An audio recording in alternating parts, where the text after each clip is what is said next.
Welcome to the Boxing Gossip channel. This video is my final breakdown and final thoughts on Hughie Fury versus Joseph Parker. Let me start by saying quite a few new subscribers joining the channel recently. Many thanks to everyone who's subscribed, who is new. If you haven't done so already, please do subscribe. If you are a subscriber, you can also support the channel by putting a link to this video on your Facebook, your Twitter, so more people can get involved in the channel, I guess. Hughie Fury versus Joseph Parker. This fight is a very long time coming. As we all know, the fight was originally scheduled to happen sometime previously. It's now been rescheduled in the UK. There's a lot of controversy surrounding this fight. There's controversy around ticket sales. There's controversy around the pay-per-view offering for the fight. There's a huge amount of controversy about the referee for this fight, who apparently is the referee who's refereed two of Hughie Fury's previous fights and is a British referee. So lots of controversy surrounding this fight. In this particular video, we're not going to focus on any of that. We're going to focus on the two fighters and how I think the fight is going to break down stylistically in the ring. I've been following both of these guys for a substantial length of time. Hughie Fury I've been following since his debut. Joseph Parker, long-time viewers will know that I was covering him, I think it was 2013, although it may be 2014. And at the time he was a prospect coming up, and I was doing videos on him saying that I thought this guy could go very far in the sport. So, seen a lot of fights from both of these guys. I enjoy watching both of these guys and genuinely think it's a extremely exciting fight and a good matchup and a good clash of styles here. Let's start with Joseph Parker. As he was coming up, I was extremely excited around Parker. Very fast hands, extremely athletic, seemingly naturally heavy-handed, and you know, with some real boxing capability. I understand he had a well-regarded amateur pedigree in that part of the world, and you could kind of see that in some of his fights. He was coming up through the ranks looking very good, and he was disposing of the lower level journeyman type opposition in fairly devastating fashion. More recently, Joseph Parker has fought at a higher level. We've seen him in very close fights against the likes of Carlos Takam and against the likes of Andy Ruiz. We saw him last time out in what I must say was a disappointing performance against Razvan Kajano. And I think Joseph Parker has shown that at this stage of his career, with the wins over Takam, with the wins over Ruiz, that he is definitely someone who should be considered in the top 10 of the heavyweight division, and potentially even in the top 5 of the heavyweight division. You know, some of the form that he's shown in those fights has been impressive, and he deserves credit for that. Despite the fact that Joseph Parker is now a world champion, he's still a very young guy. He's still a baby in the heavyweight division, and there is you know, a lot that I think he still needs to work on in terms of what he brings to the ring. I think there's elements to his game that are quite raw, elements to his game that need work, and being brutally honest, there's elements to his game that I would have thought would have improved throughout the course of his learning fights that still haven't improved. So what Joseph Parker does bring is a very stylish, athletic, attractive offense with very fast hands and good combinations and good punch output. If we talk about potential weaknesses, he really doesn't commit to his jab. On his day, Parker's got a world-class jab, but he doesn't use it. He doesn't double it up. He doesn't change levels with it. He more throws it out there for the sake of it, and sometimes he can be a bit power punch heavy. For me also, he's been coming into fights recently a bit too heavy, although I understand he's lost weight for this fight, and I think if he were to come in slightly lighter, that would be to his advantage, because I think a guy like Joseph Parker is all about speed and explosiveness, and I think being a bit more light and a bit more compact will assist with that. Defensively, I have some concerns about Joseph Parker. I think he's got very limited head movement. His chin is often up in the air. His hands aren't in front of his chin when they need to be. Yeah, I also worry about him under pressure. For me, he's a fighter who's at his very best when he's allowed to dictate the pace of a fight from range, when he's allowed to utilise his outside boxing game. I don't really think he's the same fighter on the inside and in the pocket as he is on the outside and from range. So that's my perspective there on Joseph Parker. He is a world champion. He is a top heavyweight fighter. But we must remember he's still a youngster. He's still got a lot to work on. And being frank, I have been a little bit disappointed that as he stepped up to that world title level, the improvement seems to have ceased.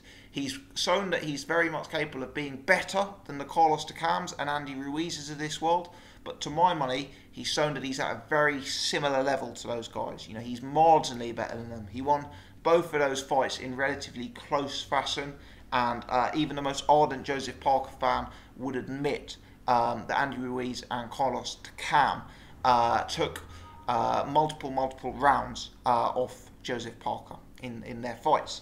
As for Hughie Fury is a lot more unproven than Joseph Parker. He's fought at a substantially lower level than Joseph Parker. He's also been inactive. He hasn't fought with as much regularity as you would like for a young prospect. And he's had health problems and injury problems.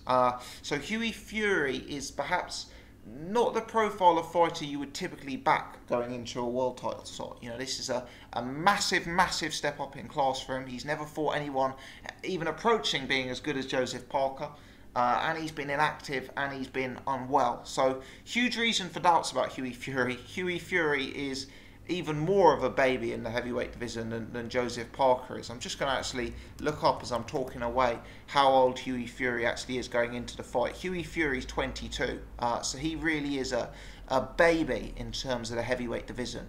Stylistically, Hughie Fury poses very different questions to me than Joseph Parker. Hughie Fury lacks some of the natural athleticism and perhaps the instant likability of style that Joseph Parker has. Let's put it this way, Joseph Parker is the more explosive fighter of the two. Joseph Parker potentially has the better combinations and faster hand speed of the two. Joseph Parker possibly has the more power out of the two. In fact, very probably does have the more power out of the two.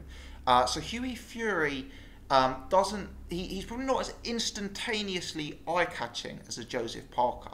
But what Hughie Fury is, at least, or has shown to be in the level that he's been campaigning at, appears to be a very advanced technician. And that is perhaps understandable given the extremely and exceptionally high level of amateur pedigree he brings to the table. Hughie's a big guy, taller, rangier than Joseph Parker, but he's got a superb jab. And whilst Joseph Parker also has a good jab, Hughie really uses his jab. Hughie really commits to his jab. Hughie really wins whole fights fighting off the jab and using the jab as the starting point for everything he throws. So Hughie Fury is a long guy with good reach who's going to commit to the jab from early on. Defensively, he looks very tight. He's quite similar to his cousin Tyson defensively in the sense that he's quite adept on his back foot.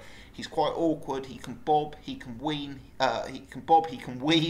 he can lean. He's not an upright, rigid, robotic fighter. You know, he's got upper body movement, he's got head movement, he can ride punches, anticipate punches, and he's good on his back foot.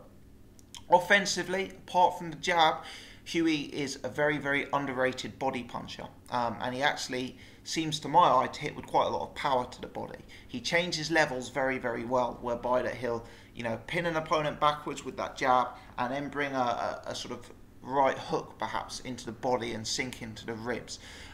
So Hughie Fury really for me an accomplished technician, a guy who's going to have a technical advantage in this fight, a guy who's going to have a range advantage in this fight, and a guy who's going to have a jab and defensive advantage of the fight. Joseph Parker, as we've already alluded to, is going to have an advantage in terms of explosiveness, in terms of hand speed, possibly in terms of power. He's certainly going to have an advantage in terms of experience, Joseph Parker. You know, he's had 12 hard rounds against a Cam, 12 hard rounds against Andy Ruiz, and he's been in gritty world title fights before. So, a fascinating matchup. In terms of how the fight breaks down stylistically, honestly, in the early rounds, I see Hughie Fury taking a lead, working behind his jab. I think Joseph Parker will find it very hard to find Hughie Fury with his jab. I suspect Joseph Parker will be coming forward, trying to work that jab, but he'll be finding his jab is coming up short. Hughie Fury's footwork is very good. Hughie Fury's range is longer than Joseph Parker's, and I expect to see Hughie keeping Parker on the outside. I expect to see Hughie catching Parker to the body with the jab, doubling up that jab, using it as a bit of a battering ram and starting to take early rounds off Joseph Parker. After a couple of rounds in, I suspect that the fight will develop into a game of cat and mouse. I suspect Joseph Parker will take the approach of trying to close down the range, trying to get on the inside, and trying to put power punches together. And I think at this point we'll see Hughie Fury potentially adopting a counterpunch approach. I think Parker is potentially vulnerable to the body with Hughie's bodywork that I've also already referred to in this video. I also think Parker's potential defensive weaknesses could well be exposed. Hughie isn't the biggest puncher in the world, but he's accurate and he's got exceptional timing. And I think that with Joseph Parker potentially trying to work his way from outside of range to inside of range using power punches, Hughie Fury is going to be able to catch him with Parker's chin up in the air. You know, Parker's going to have needed to have improved substantially from a defensive standpoint to avoid some of Hughie's work, for my money. So I suspect this is going to be a close fight. If there's to be a stoppage, I know the consensus here is that Joseph Parker is the power puncher, but I actually think if there is to be a stoppage here, potentially Hughie Fury's bodywork could actually be a part of it. You know, if you're watching from New Zealand, if you haven't maybe seen a lot of Hughie Fury, remember what I'm saying here about his bodywork. I suspect that will be a factor in the night. He's a very, very underrated body puncher. But I suspect, and I know this isn't going to be popular amongst my New Zealand subscription base, but I suspect that Joseph Parker, whilst he is proven at a higher level and whilst he is more instantaneously likeable in terms of his fighting attributes, I suspect he may come up a bit short technically here. We've seen areas of weakness in Parker's game time and time again, and I do think Hughie has the perfect style to expose those weaknesses. I think Hughie's going to make Parker miss. I think Hughie's going to make Parker fight out of range, and I think by the time Parker adapts to try and look to close down that range and try and get on the inside, I think Hughie's going to be countering him and Hughie's going to be timing him. I suspect after the fight, the manner of Hughie's victory will not be popular, certainly amongst the New Zealand fans. I suspect there will be the allegations that Hughie Fury ran for portions of the fight, that he was too on his back foot, too worried about the jab, and didn't stand and trade with Joseph Parker. I suspect there may be some controversy in the judging because certain fans will think that Parker deserves credit because he maybe is the higher output fighter, or he maybe is the fighter looking to force the pace and force the action. But I suspect that Hughie Fury will actually outbox Joseph Parker using amateur fundamentals, using range, using length, using distance, outworking him and outclassing him behind a jab and potentially starting to counter him. Parker isn't out of this fight by any stretch. You know, this is a fight that I see as a competitive fight.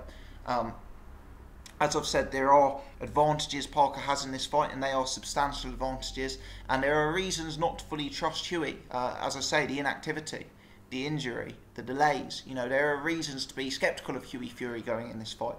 So I'm by no means writing Parker off on this fight. And, you know, if Parker can find a way of getting inside that Hughie Fury jab, he's got the combination punching, he's got the hand speed to cause problems for any heavyweight. All in all, though, I suspect this fight will be a typical Fury performance. And when I say that, I'm referring as well to his cousin Tyson Fury. I suspect this will be a classy back foot boxing exhibition from Hughie Fury. I suspect he'll be making his opponent chase him like a ghost. I suspect he'll be making his opponent miss routinely, and I expect he'll be peppering him with the jab and countering and timing him well. If you're looking at form in the book, the fight is definitely in Joseph Parker's game. You know, Parker has a lot more form in the book. He's a lot more experienced. He's got the more instantaneously visible attributes. But as you guys know, styles make fights, and for me, some of the rawness and greenness around Joseph Parker hasn't been ironed out. And even though Hughie's younger, even though Hughie has less professional experience, certainly less world title experience, that greenness, that rawness that we see in Joseph Parker is not evident in Hughie Fury's game. He's an extremely highly accomplished amateur, and I suspect we will see you know, a world-class performance of technical boxing. Let me know your thoughts, guys. you know, win, lose or draw, I think this is going to be a fantastic fight. I'm a fan of both guys. I'm not just wanting to pick Hughie Fury because I'm a UK fan. I genuinely believe, you know, that the styles favour him. Although I wouldn't be amazed if I got it wrong. You know, Parker's got enough going for him, as I say, and if Parker comes in light, comes in improved, has worked on his defence, he can make this a very, very competitive fight. Let me know your thoughts. Leave your comments in the section below. If you've enjoyed this video, please take the time to hit the thumbs up button. If you're new to the channel or you haven't done so before, do subscribe, and please do share this on your Twitter and Facebook, etc., so we can get some more viewers joining the channel. Thanks as always.